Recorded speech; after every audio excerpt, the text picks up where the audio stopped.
And here, let's start. Today, what's the agenda? First of all, I want to introduce you to my background. Then we'll have a look at leadership roles pre and post-COVID. What's the difference? Then we go in detail into the topic. What are self-organized teams? And at the first point, we're going to have a look at supporting conditions that might help you to implement this new approach maybe in your organization. And last but not least, I want to give you one example. So first of all, the background. And since school times, I had this leading questions. Why do people do what they do? How do they work, especially when the consequences are obviously not the best for them? And so, I studied business psychology and made up my mind. And with all this knowledge today, I want to explain and apply this knowledge, this business psychology for a better collaboration. And you see this picture here at the right side. I think maybe some of you sometimes feel like this because you sit together with other people, with colleagues, and don't know why do they do what they do. That's why I founded Coach Your Venture in 2017 with a clear mission. And today my job is advising senior management on mastering demanding team constellations. And this is about advice on organizational development, individual coaching to help solving conflicts, expertise to hire team members with a perfect fit, and specialized trainings for communication and managing conflicts. And previously, I was a director of profiling at a fast-growing psychology startup. The name today is Meteor 16 after studying business psychology. So what about leadership roles pre and post-COVID? Even before COVID, it became harder and harder to lead in a classical way. Younger generations expect something else than older people. Agile culture found its way into business life. And with COVID, a bunch of further challenges came up. Remote work and remote leadership, new business models were necessary. And leadership has lost some of its effectiveness. And the question is how executives and teams can handle with this. So Corona came and already all the people asked Houston, we have a problem. So before COVID, a common approach was this. The manager asks, how can I solve this quickly, this problem for the organization? Because, hey, I am the boss and I am responsible. But maybe some of you know, this takes a lot of time and energy for the managers, and the room for the team, for maneuvers, for creative, innovative, and energetic people is limited.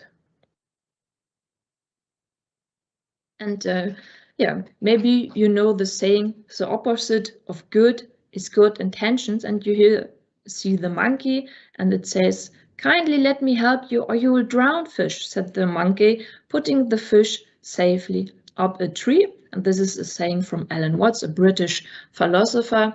And there's a pitfall of this solution when only the managers, the executives made up their mind. The solution might not be the best for the team and was made up without any participation. And maybe you know that participation is one of the key success factors of change management. So if you want to solve problems, want to change something, participation is quite needed. And so how do you like this post-COVID approach? Hey team, asked the manager, what do you think about this challenge? What might be a good solution for us? And the executive is just asking the team to think about a current challenge, nothing more. And would this be great if your team members can ask, boss, how do you like our proposal? If the team members can make up their minds for really proper solutions. I think you got the idea, and let's go in detail what self-organized, self-leading teams are. And First of all, it's about that the team takes responsibility, finds solutions to needs and challenges. The team defines which rules apply and how work is done. And this can also be that only some of the challenges will be solved from the team. So mixed forms are for sure possible. And the new role of the executives, of the managers, is some kind of servant, the servant leaders, and they should only give advice. And if you need some more details, just contact me. And in the backup of this presentation, you will find some quotes.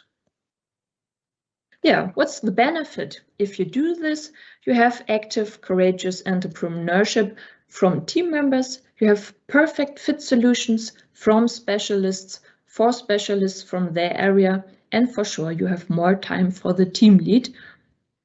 And there are a few and sometimes some more exercises left. So now let's go and have a look about supporting conditions, because this topic seems at least easy. It's not rocket science, really not. But what I found out that it is easier to implement this approach if you have or if you take care of some supporting conditions. What kind of conditions are it? First, it's that everyone knows the overriding goal that reflects success, to set the right priorities. Second, it's good and helpful if you have a good communication and feedback culture. Third, it's good when team members are strong and honest and constructive self-reflection. Fourth, team lead fully supports the model of the self-leading team.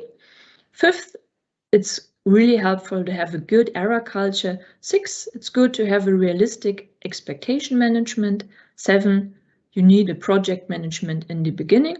And number 8 is it's helpful to start with a kick-off workshop, and I also always call it some kind of diagnosis and therapy workshop. Let's look into detail. So the first one is that everybody knows the overriding goal that reflects success. And when I start working with a new client and ask the team, what will make your teamwork better? This is one of the challenges that is most often mentioned. Only if you know the overriding goal, you can set good priorities. And which of 2 tasks is currently making the greatest contribution to the overarching goal? What is most urgent and important? What has to be done first? If you don't have a clear goal, I'd recommend to take time to clarify this. Maybe you can even define some key performance indicators, KPIs, so that you can measure progress in various subjects. So absolutely important. This is absolutely important to set the right priorities. And let me tell you or something. Maybe some of you know this guy Simon Sinek, and I think it's 10 years ago that he became very popular with his idea start with a why. And if you think about an overriding goal, go more maybe into this kind of meaning topic. So social meaning of products and services, what kind of contribute can it take for the society? This is what is at today's times up to date, and it's not like maybe 20 years ago to become the market leader, to raise up the revenue about 20%. Today it's this overriding goal should be more some kind of society's meaning, or meaning for the society. Then number 2, good communication and feedback culture. The words trustworthy, respectful, open, constructive communication. This is a theory, and this condition seems to be simple, but for a lot of people it's really hard, and it has to be trained constantly. And what I like, or what I work with my clients, are classical feedback rules. And also one thing, I think from the 60s, it's called nonviolent communication from Marshall Rosenberg. Maybe it will also help you. Number 3, team members are strong in honest and constructive self-reflection. But even if you train feedback rules for years, sometimes you have candidates on whom feedback bounces off like a rubber ball from the asphalt. Yeah, I think you know what I mean. And yeah, feedback doesn't help if somebody is trying to change someone's self-defensive behavior because it robs the person of their protection. And some things are nothing else than self-protection, and feedback doesn't help. So to work in those self-leading, self-organizing teams, it might help to ask friends, read books about personality development. Maybe you can do a coaching, look videos, etc., to develop their own personality and be good or become good in self-reflection. Also related with number 3 is number 4. The team lead needs fully support or needs to fully support the model of the self-leading team. And if the position of an executive itself, to be a manager, to be an executive, to have the power, is part of a manager's self-defensive behavior, it is difficult for the manager to give up much of the control to the team. Yeah, and believe me, even through little gestures, to maybe just a little defensive body language or a sarcastic comment, an employee learns that the behavior is desired other than what corresponds to the company values on the paper. So my recommendation is be aware what you teach to your team. And the mind that you as an executive, as a manager, really likes this, and you can give control to your team. It will push the success of this approach.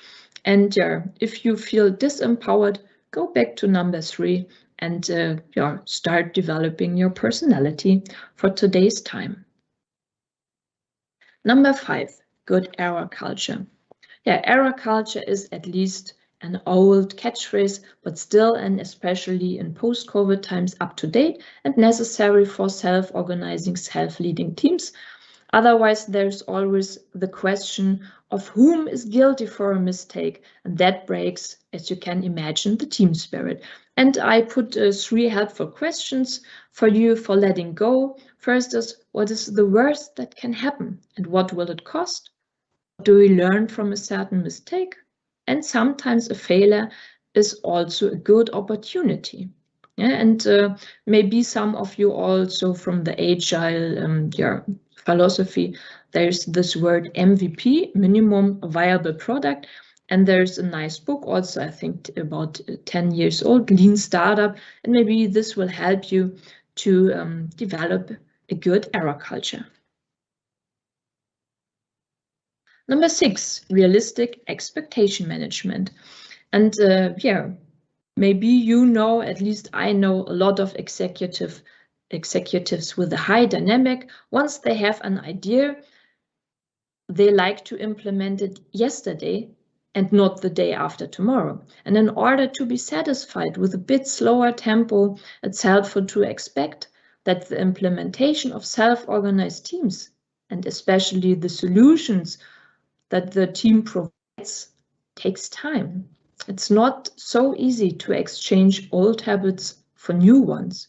You quickly fall into old habits, but also for this challenge, it's the best to find proper solutions together with the team. And so keep in mind that you need enough space and time for implementation and development. And if you have no time, once reflect this, once problems have been solved, you'll get your time back. Number 7, project management in the beginning. I think number 7 is maybe the easiest condition, and I recommend that 1 or maybe 2 people take over the project management for the solutions that the team finds. And as I mentioned, it's good to manage the change and avoid old behavior patterns. and definitely it should be somebody in-house or maybe in a combination with external project management. Come to number 8, start with a kickoff workshop. And yeah, here you see the picture from a doctor. And yeah, from my side, I call this workshop diagnosis and therapy workshop. And let me just shortly give you an idea what an agenda might be. I made good experiences with this. First, roughly define an overriding goal, as I managed not a monetary goal, more some kind of contribution to the society. Then in the second point, explain self-organizing, self-leading teams. Then in the third block, collect stumbling blocks for the goal anonymously and rename into success factors, then prioritize. And I do it like this. I give white papers for everybody. People can write down without a name, handle it to me as an external moderator, and then I'll cluster it and change the problems into success factors. And for sure, also here you see we have to prioritize it in the team. What has the most influence for the goal. And then number 4, you can discuss what can be done, how and by whom in order to successfully remove the stumbling blocks and to implement the success factors. And as I told you, it's always good to have some key performance indicators to measure the success when it's enough. Also for this question, people go and go, but yeah, with a clear goal, sometimes you say, wow, okay, now I can have a break and slow down a little. Yeah, last but not least, let me give you an example from the logistics industry. And I show you here 2 results from success factors and prioritizations from those diagnosis and therapy workshop. And this is one result from a workshop.